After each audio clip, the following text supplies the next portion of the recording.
Greetings, dear ones. I'm Kryon of Magnetic Service. We are on a ship at sea. The channeling that I give today is for those in the room more than those who would listen later. For we wish to establish some truths, some concepts, some energies, and something we call cognizing, which is another word for belief. The old souls who sit in front of me are here for many reasons. Some more than you know. What would appear to be relaxation and vacation and tourism is going to turn out to be healing. You see, I know the potentials of those who sit in front of me today. For some in this room, in these few moments every day, it'll be medicinal. It'll be something you need. It's that which energy will pour into your body because you needed to be here and sit and feel it. And you may not even know it until you leave. First, can you cognize that this is real? Not all who would go on a cruise have come from the ranks of those who believe in channeling. And we are just saying, for these days, can you suspend belief enough to think that this energy coming through this man in this chair is beyond that which you might think is possible, because you're here to hear it. I knew you were coming to sit in this small area together. There's an energy that's being developed in this place that is so specific to this place. And now I will reiterate what has already been said today. When you are on the water in this fashion, you are not grounded. The motion that you feel right now is a testament to the fact that not only you are not grounded, you're not in one place and not grounded. You're moving. Water is not a grounding substance. It's a reflective substance metaphysically. So not only are you not grounded, you're moving. It's one thing to be that direction in that way and that attribute for a few hours, but for a day or more, things start to happen. Dear ones, did you ever consider why sailors want to be sailors? Why those who sail the sea want to get back to the sea? Why it is called the mistress, the siren that calls those to be upon it? Because it changes something in every single human being who is on it for a duration. And that change can be noted in the sailors that you would know, in the men and the women of the sea that you would know.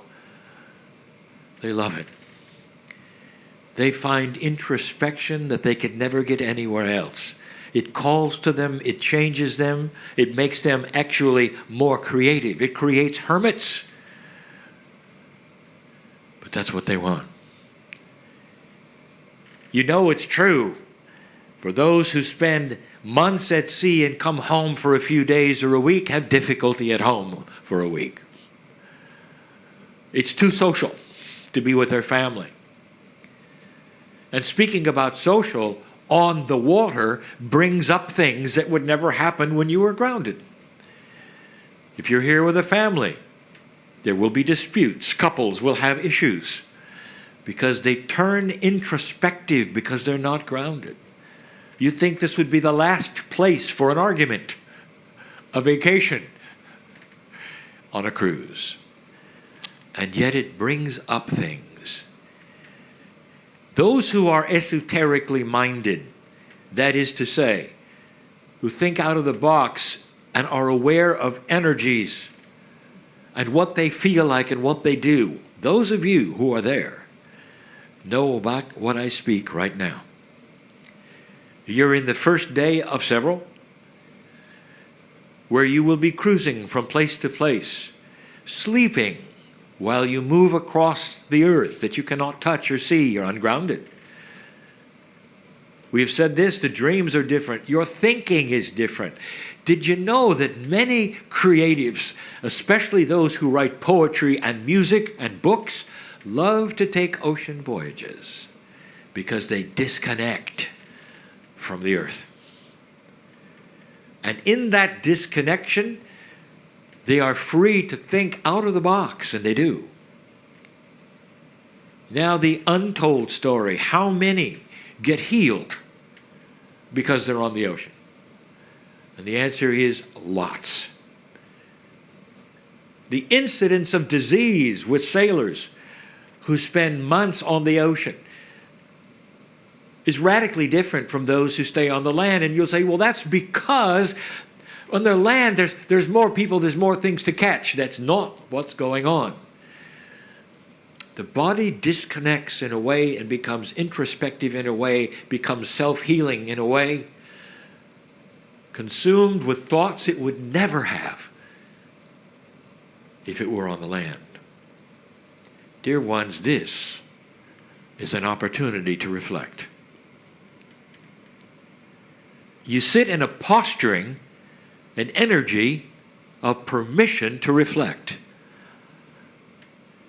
Now, when you start reflecting on who you are, why you're here, and life itself, I ought to tell you something else that takes place.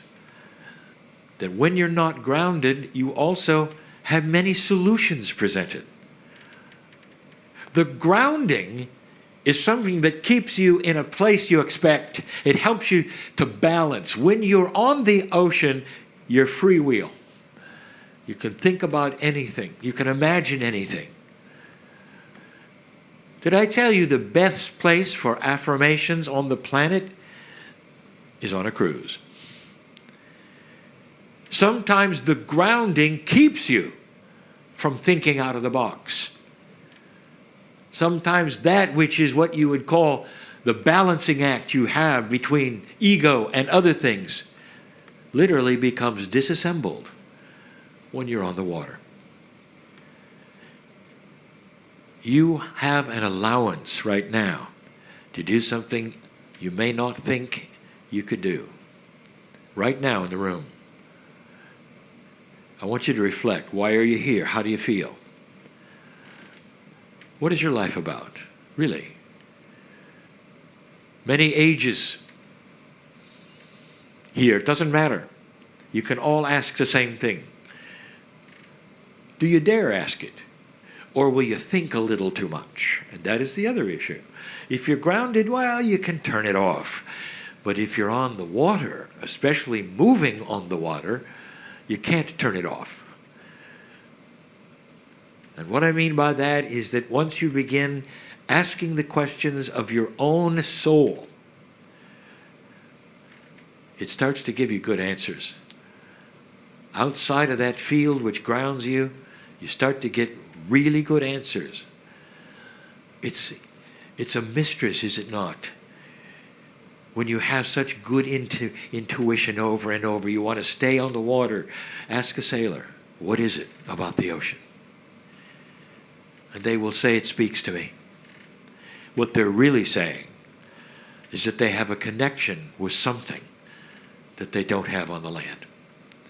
It's not the water, it's not the sea, it's the attribute that ungrounds them and allows them to expand to places where they can be alone and never think they're alone. Who are you now? You've come full circle, some of you, through disease, some of you, through sorrow, some of you. And this first day at sea gives you an opportunity to set the stage for all the days. Reflective means that you can ask these questions. Am I here on purpose? Some say, I've only done a certain amount in life and here I sit. I'm not sure truly why I'm here. I see myself aging. I'm not really certain what an old soul is supposed to do when all I've done is perhaps go from place to place or raise a family. Never do you understand or realize you are a light engine that is always working on this planet, a mini portal. That's what an old soul is. If you did nothing more than be born, go through life working, having the family, the relationships, all that you do, coming and going for 50, 60, 70 years or more. It's all you do. I want to tell you, if you are an old soul, one who is concerned with others, compassionate about yourself, and balanced, that is a light on this planet. It is collective. You didn't write a book? Doesn't matter. Do you hear me? Your existence as a being of wisdom on this planet affects everything here. Dear ones, I want you to reflect right now on you. And don't you dare ask the question, what am I worth? It's priceless. Your life here is priceless because you exude light in your attitude, in your thoughts, in who you are, in what you want to be or do. That is a dynamic energy engine that pours out that which is esoteric, you don't know about, you can't see, called consciousness, and collides with a confluence of other consciousness on this planet that is starting to build light. Build light. Lighthouses, I want you to know your lighthouses. So as you reflect and as you become created to reflect in these days, I want you to think about that which is so positive. Here's who I am. Here's what I've done.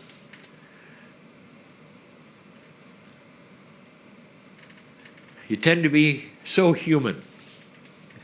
You measure everything by how you feel and what your face looks like today, not what it'll be in the next lifetime or the last lifetime. You disconnect from the metaphysics of the return. What if everything you're doing right now is to set you up for the next time you come? Are you okay with that, light worker? Are you all right with the fact that there is lifetimes of setup for lifetimes of achievement? That what you are going through now may very well set you for the next time around.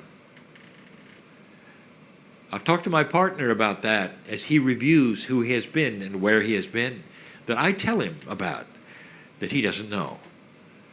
And the bigger picture starts to then evolve for him, realizing that one lifetime does not paint a picture. Many lifetimes tell you who you are. You can't know. But could you cognize or believe that you're a piece of your own soul's beautiful success? Yes, life is short, for now. When you return on this planet, you will live a lot longer than you will this time. Consciousness will change biology, which will change lifespans. Compassion itself will create that which is a human who does not see disease. You're on the cusp of something grand, and this is just a piece of the puzzle. That's who you are, and that's beautiful. Could you cognize this to the fact that no matter what you're going through, you can take a deep breath and say, I'm okay with all of it. Perhaps I've given you something to think about. Perhaps you're more profound than you think. Perhaps you're okay. That's the message. Light worker, old soul, take these moments of reflection and create from them wisdom. So when you return to that place where you're grounded and you're sleeping in a grounded place, it'll stay there. You'll know who you are. And you'll realize this was more than a vacation. That's it for now.